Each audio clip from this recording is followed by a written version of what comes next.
আসসালামু আলাইকুম প্রিয় ভিউয়ার্স, কেমন আছেন সবাই? আশা করছি যে যেখান থেকে আমার ভিডিওটা দেখছেন সবাই ভালো আছেন এবং সুস্থ আছেন।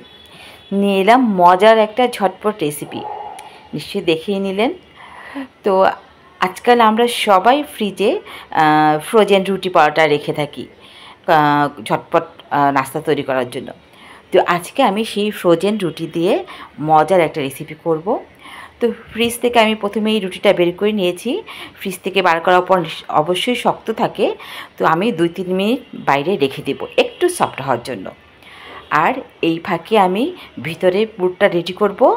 আমার ফ্রিজে নারকেল কোড়ানো ছিল, তো এই নারকেল কোড়ানোর সাথে আমি চিনি মিশিয়ে ভিতরে পুরটা তৈরি করব। সাধারণত আমরা নারকেল দিয়ে কোনো পিঠা তৈরি করলে গুড় বা চিনি দিয়ে রান্না করি, কিন্তু এটা রান্না ছাড়াই এটা একটা ঝটপট রেসিপি, কিন্তু খুবই টেস্টি। তো নারিকেলের আমি আমার পরিমাণ মতো নিয়েছি, আপনি আপনার পরিমাণ মতো নেবেন নারকেল, যতগুলো বানাবেন তত। তো আমি নারকেল নিয়েছি এবং 3 চামচ চিনি নিয়ে খুব ভালো করে মিশিয়ে নেব। এভাবে ভিতরে পুর তৈরি করে পিঠা বানিয়ে খেয়ে দেখবেন কতটা মজা। তো আমি খুব ভালো করে চিনির সাথে নারকেল গুঁড়াটা মিশিয়ে একটা সাইড করে রাখবো। ব্যাস, এই ফাঁকে আমার ফ্রোজেন যে রুটিটা একটু নরমাল হয়ে গেছে, দেখে নিচ্ছি আগের চেয়ে অনেক সফট হয়ে গেছে, কিন্তু একেবারেই নরম করে ফেলা যাবে না। তো এবার আমি মাঝখানে সুন্দর করে সমান করে কেটে নেব।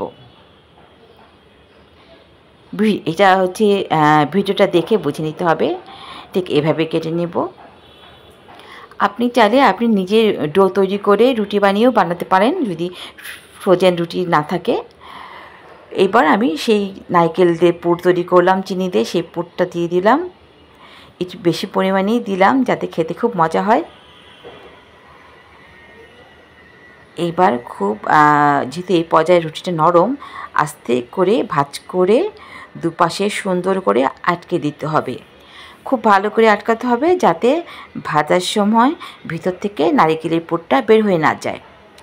তো আমি খুব ভালো করে আটকে দিয়েছি এবং আরও ভালো করার জন্য, মানে আটকে দেওয়ার জন্য আমি কাঁটা চামচ সাহায্যে এভাবে একটু ডিজাইন করে নিলাম।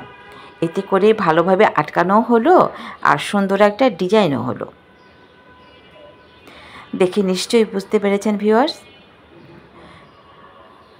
আমি আরেকটা বানিয়ে দেখাচ্ছি, ঠিক একইভাবে নারকেলের পুরটা দিয়ে দিলাম, দিয়ে ভাঁজ করে সুন্দর করে আটকে দিতে হবে। সুন্দর করে আটকে দিয়ে আবার কাঁটা চামচ দিয়ে ঠিক একইভাবে ডিজাইন করে দিতে হবে। এই ক্ষেত্রে কিন্তু ভালো করে আটকানোটা খুবই জরুরি, তা না হলে কিন্তু ভাজা যাবে না। ভাজতে গেলে পিঠাটা ভিতরে পুরটা বের হয়ে কালো হয়ে যাবে। তো দেখেই নিয়েছেন আমি কীভাবে বানালাম, এইভাবেই আমি সবগুলো পিঠা বানিয়ে নেব। পাশে চুলায় ফ্রাই প্যান বসিয়ে দিয়েছি, তেল গরম করে নিচ্ছি। এবার পিঠেগুলো দিয়ে দিব।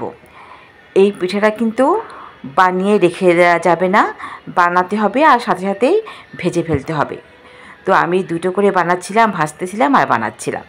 এইভাবেই ঝটপট করে আমি পিঠাগুলো ভেজে নিচ্ছিলাম।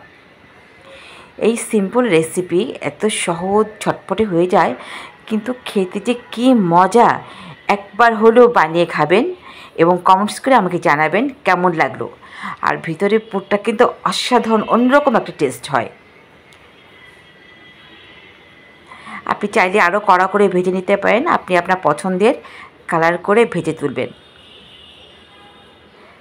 আপনি বাসায় গেস্ট আসলে তাকে বসিয়ে রেখেই আপনি এই রেসিপিটা করে ফেলতে পারবেন এবং মেহমানদেরকে চমকে দিতে পারবেন। দেখে নিয়েছেন ভিউয়ার্স কীভাবে আমি কত তাড়াতাড়ি সহজেই একটা রেসিপি করে ফেললাম। আশা করছি আজকের ভিডিওটা, আমার আজকে এই সহজ রেসিপিটা আপনাদের ভালো লাগলো।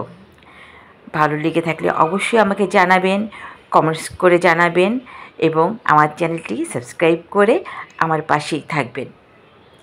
চলে আসবো আগামীতে আরও নতুন নতুন সহজ ঘরে থাকা উপকরণ দিয়ে সহজ রেসিপি নিয়ে চলে আসবো।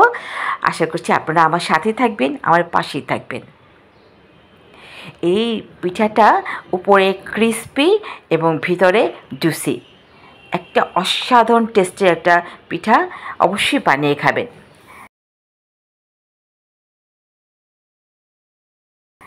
আজ তাহলে এ পর্যন্তই। আপনারা সবাই ভালো থাকবেন, দোয়া করবেন। আমি আপনাদের সবার জন্য দোয়া করি। আল্লাহ হাফেজ।